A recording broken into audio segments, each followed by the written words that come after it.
देखिए, Congress party fake news की factory है। कांग्रेस पार्टी झूठ की जननी है। अभी कांग्रेस पार्टी बेनकाब हुई है दो झूठ फैलाते हुए कि G7 में भारत को इनवाइट नहीं आया, हमारी नीति फेल हो गई। असीम मुनीर को US आर्मी डे में बुला लिया, हमारी नीति फेल हो गई। अब ये दो झूठ जब एक्सपोज हो गए तो कांग्रेस पार्टी अपने चरित्र के हिसाब से एक और नया झूठ फैलाने में लगी हुई है। और अब वो कह रही है कि कास्ट सेंसस पर यू टर्न हो गया, कास्ट सेंसस का कहीं जिक्र नहीं है।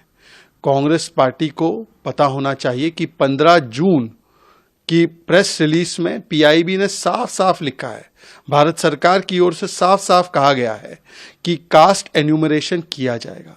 केवल 15 जून ही नहीं बल्कि 4 जून और 30 अप्रैल के भी प्रेस नोट में, PIB के नोट में साफ साफ कहा गया है कि जाति जनगणना करवाई जाएगी।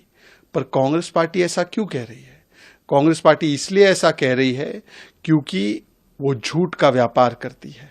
और अब जब उसका पर्दाफाश कर्नाटका के कास्ट सर्वे को लेकर हो चुका है, कर्नाटका में 10 वर्ष हो गए, कर्नाटका में 165 करोड़ रुपए खर्च हो गए, पर अब वहां पर कास्ट सर्वे की रिपोर्ट देने के बदले रीसर्वे कराया जा रहा है। वहां की सरकार कह रही है कि आला कमान ने हमको बोल दिया, हाई कमांड ने हमको बोल दिया, तो हम लोग रीसर्वे करवा रहे हैं।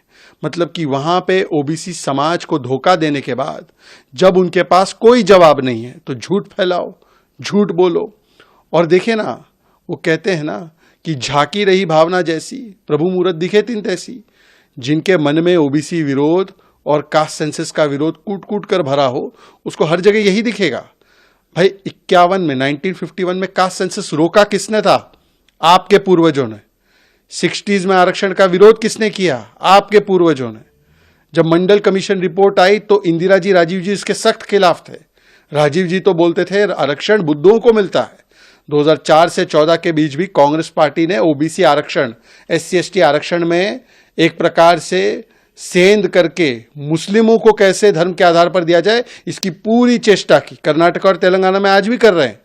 तो इसीलिए कांग्रेस पार्टी आंबेडकर विरोधी, संविधान विरोधी, OBC विरोधी पार्टी है और झूठ फैलाने के अलावा उसके पास कोई काम नहीं बचा।